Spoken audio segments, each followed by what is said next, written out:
You're listening to the LA Football Podcast.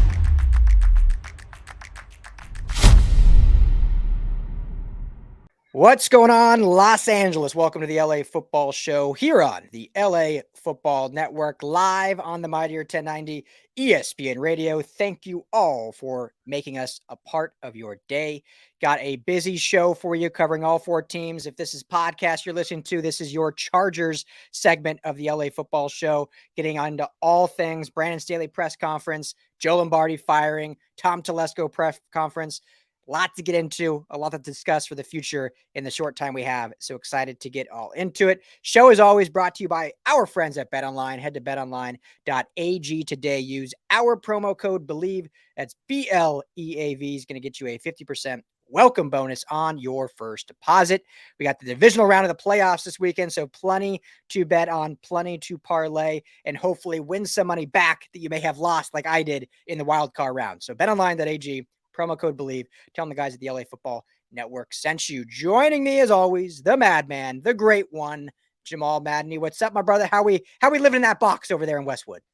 Doing well, Ryan. Excited to be talking football. I'm so happy we're at the end of the week. Thank God it's Friday for, a number of reasons here, both professionally and personally. And so always a pleasure to end the week breaking down things with you and getting into the box, keep staying in the box and figuring it all out. And that's sort of an inside joke between you and me, and excited to jump into it. Yeah, you're referencing the weekend for other professional reasons, but even for LAFB, this is the first weekend since early August where we are officially off. Now the Chargers are out of the playoffs. And I obviously wish we were still working the weekends, but it's funny. It's finally the weekend where it's like I can actually just like watch football if I want to and not do any work. And I'm sure I'll still do some work just because that's what I do. But so it's nice in that regard. So how's before we just jump into it quickly, how's the week been? How's life treating you over there? Grateful, Ryan. Week's treating me well, and I think there's also kind of a bit of a buzz here in kind of the West LA, Westwood area. I think folks are starting to get excited about, UCLA football, UCLA basketball. There's a lot of talk about LeBron getting close to Kareem's record here in the next couple of weeks. And, all the excitement around, one 5-star wide receiver after another with USC.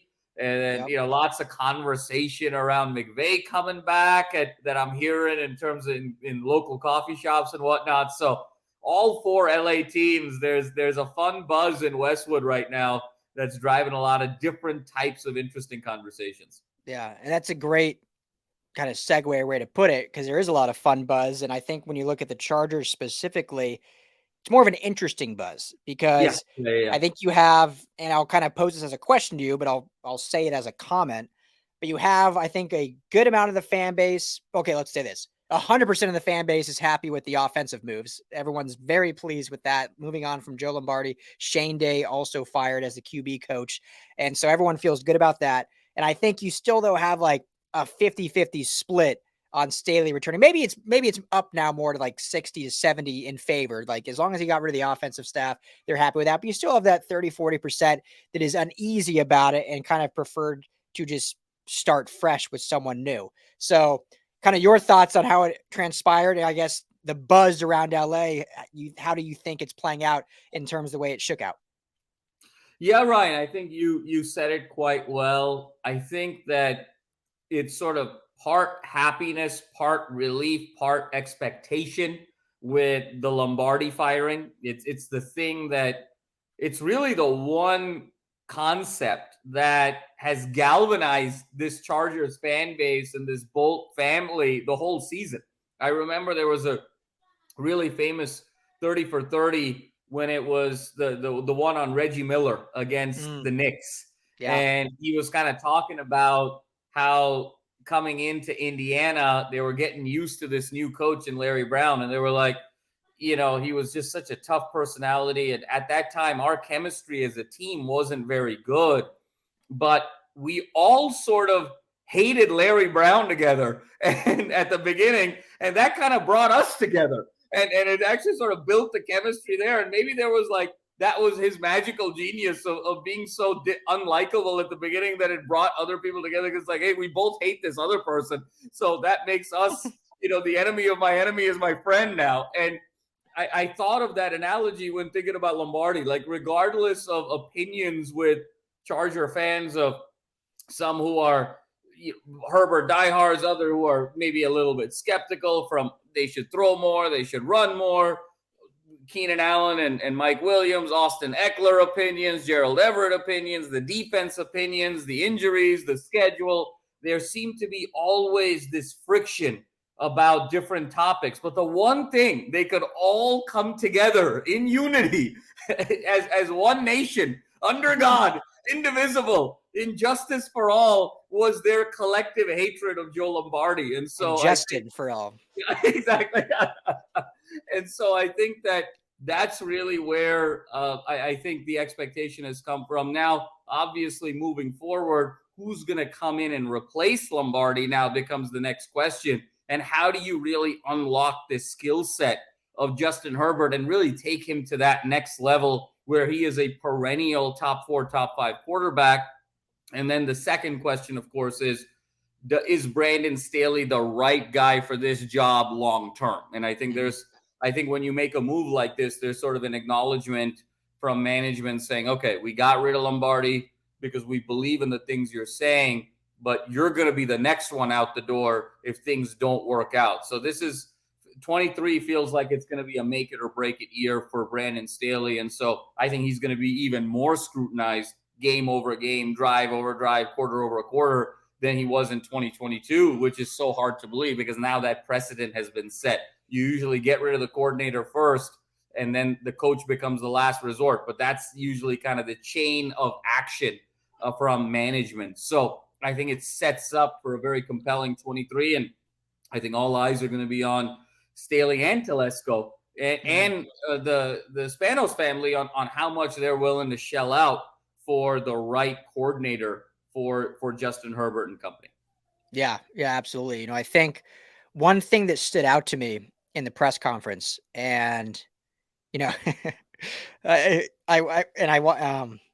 never like tweeting this or say, like, I don't like razzing reporters because we know a lot of them, and I'm totally against burning bridges. I respect all the reporters and journalists, but it's like, man, some of the questions that get asked, it's like if I took a drink every time I had a dumb question, I'd be pretty hammered by the end of these press conferences because it's just like, what are you doing? Or like the ones that kill me are when someone asks a question in the beginning and then like 10 minutes later, someone asks the exact same question. Like they were just not paying attention at all. But one that stood out to me, and I can't remember who asked it, but the question was essentially, fans and anyone covering this team has become infamous and known for these monumental collapses. And you've come in here and talked about changing the culture and building this program so you're not like that anymore. The whole charging, and yet it happened again. Like, what can you say to that? And like, why is that still happening? And I thought that was a pretty good question because that's exactly what happened in the playoff game. And what I liked about Staley's answer, and obviously when you're getting grilled like this, you want the coach to be honest and take accountability, but also, they're human beings. There's going to be some explanation there, and they deserve a little credit too. And he said, well, look, if you look at our regular season, we nipped a lot of those in the butt. Like, yeah, we still made mistakes. We did this, but a lot of those games that we would have lost last year or before I got here, we won. Looking at and some of it was, the Cleveland game was some luck there, but they won that game. You look at some of the Denver game, some of these other games we could draw back on in the regular season. They did shift that narrative exponentially. Absolutely. And in the playoffs, obviously it reared its ugly head and came back, but he said that this is the part that I actually liked. He said, when you look at the great teams, and he referred specifically to Ohio State because he's from Ohio. He said, it's not like Urban Meyer came into a losing culture. Jim Tressel built a winning culture there over almost a decade of coaching. They moved on, then Urban Meyer elevated that winning culture. But winning culture is not just built overnight. And basically, I'm paraphrasing, but he said, it's now been 2 years. We've instilled what we need to do. Now next year is where we see hopefully the true ramifications of what we built. So I really enjoyed that because so many, not just fans, but media. Well, I should say even more so media. It's like everyone thinks you can fix things overnight. And with some, sometimes it happens. I mean, look at USC, look at Tulane, if you look at the pros, look at what the Giants did, look at what the Jags did. Sometimes it does happen, but look at UCLA with Chip Kelly. It's taken almost 5 years. Sometimes the process, or sometimes what it was before, was so bad that it takes that much longer to get good. And no one likes to hear that because they want it to be fixed quick. These are professional athletes. You have a top 5 quarterback. You brought in a bunch of great free agent defenders. You have this, that, and another. But I think from what I saw through this year, and we talked about it in our last show, whether he should be gone or not, I said the biggest thing that I have seen is that culture shift. Whether you like it or not, whether you agree with all of his decision makings, I've seen a culture shift. And so that was an answer that I kind of liked in that presser that made me feel and I know a lot of people will scrutinize that too, but I felt good about that, knowing that that culture was instilled, and he proved that by, I don't know if it was him personally or Telesco or Spanos, but by moving on from his offensive staff and saying that didn't fit our winning culture that we're building. Yeah, Ryan, I think it's an interesting point because he referenced some interesting games there with the Browns and the Texans and the Broncos and whatnot.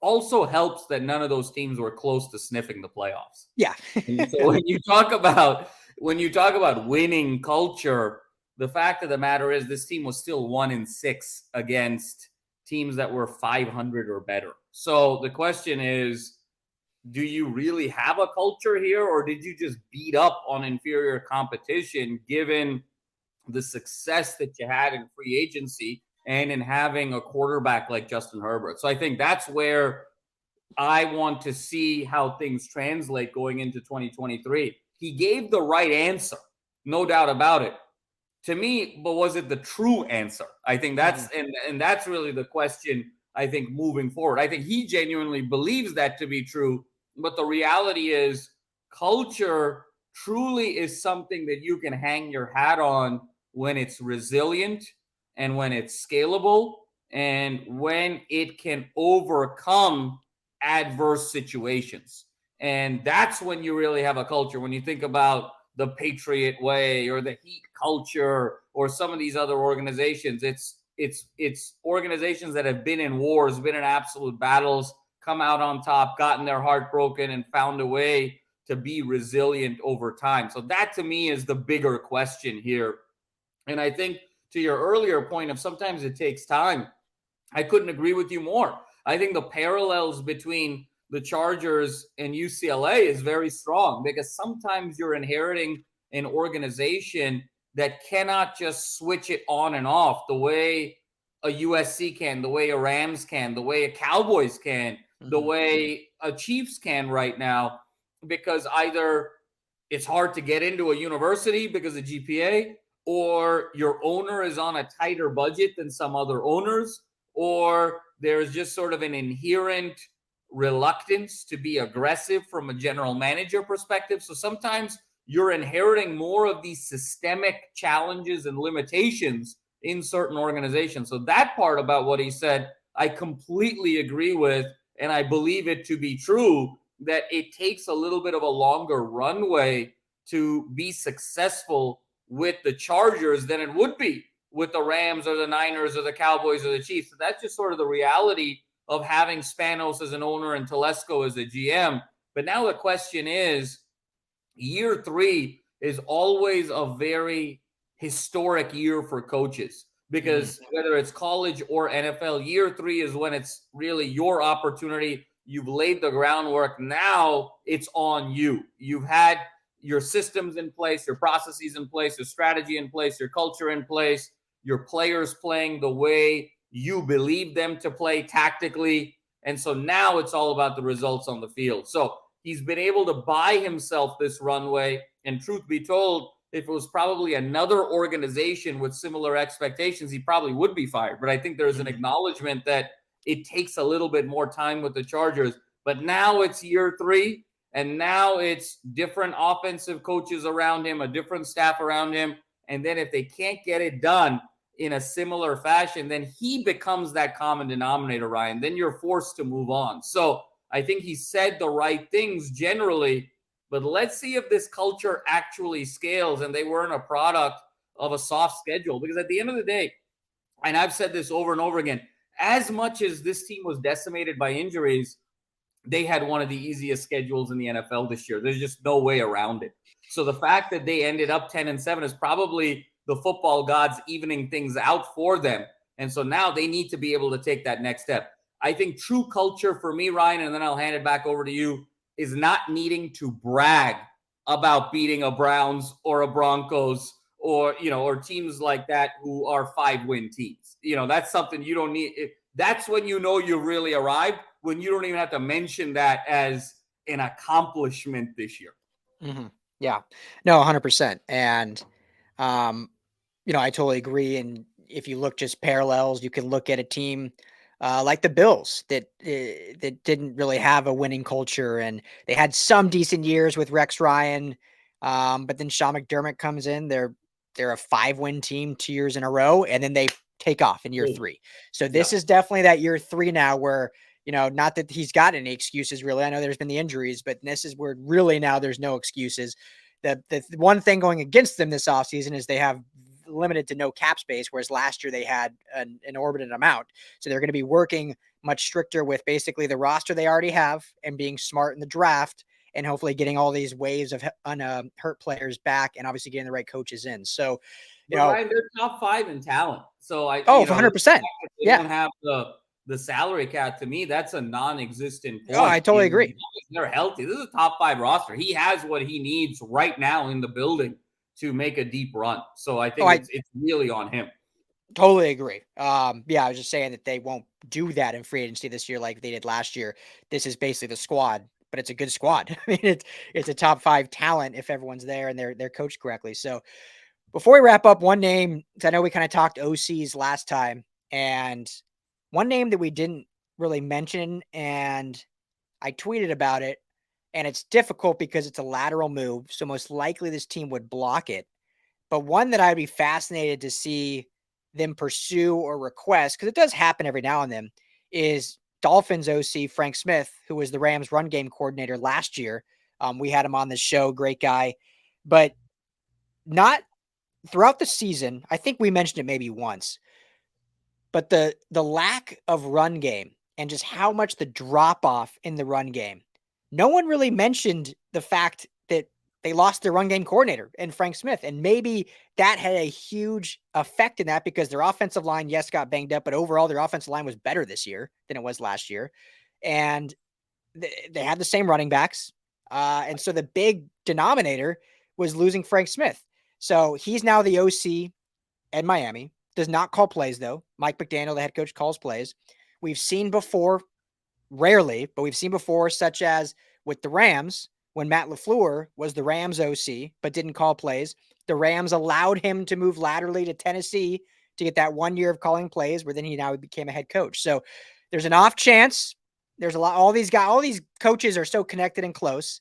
There's a small chance that maybe if the Chargers, I'm not saying they will put a request, maybe the Dolphins will allow it to benefit Frank Smith, because that's a move that I would love to see. Not as well known as the Frank Reichs or some of the others, but I think we saw what he did, and he's well known, good around football. He knows the offensive line, knows Herbert already, so it wouldn't be a huge shift, but it would go back to that system. So you have like a minute and a half, but your thoughts on that, and if you want to throw another name out before we wrap up. No, Ryan, I really love that, because I'll be honest with you, it's a very Chargers move as well in a lot of ways, where it's under the radar, it's subtle, but it can be very effective. And you and I have talked about this, that the lack of run game is really what did this team in and put Lombardi, I think, in some difficult situations. And they were constantly using this short lateral passing game as a proxy for the run. And Herbert countless times was getting into 45 attempts, 50 attempts, 55 attempts. And that's just not a recipe for winning football. And I think when you talk about having the roster that you need to be successful and that already being there, it really comes down to some of these strategic and tactical tweaks. I think Smith would be a great hire, and given his familiarity with the organization, with Herbert, I think it could be a real match made in heaven. And I think at the very least, they should put in that request, get an interview, and then see how seriously it goes. Because Reich is also getting his fill of some pretty impressive organizations, some head coaching looks and whatnot. So how attainable that's going to be and how much that's going to require breaking the bank to, again, do something that historically this organization hasn't done. For me, at this particular point, Frank Reich is starting to seem a little bit further and further away given where he is right now. So an opportunity for a Smith, I think, would be ideal. Yeah, absolutely. So last thing I'll say, and then we got to go to break. We said it before. We didn't really love the fit with Sean Payton with the Chargers. Obviously, now he comes out, he's asking for $20 million a year, which was never going to happen here with the Chargers. But a lot of rumors saying that he's going to make Joe Lombardi probably his OC. And so it just plays into the fact that we said that system just does not fit Justin Herbert. So that just continues on that we do not want Sean Payton. Yes, he's a better coach than Joe Lombardi, but it's still that same system that we'd be running with Justin Herbert. So that's all the time we have for Chargers Talk. If you're on radio, we're taking a quick break. We'll be back at the bottom of the hour. If you're on podcast, everyone enjoy your weekend, Chargers fans. We'll talk to you all next week.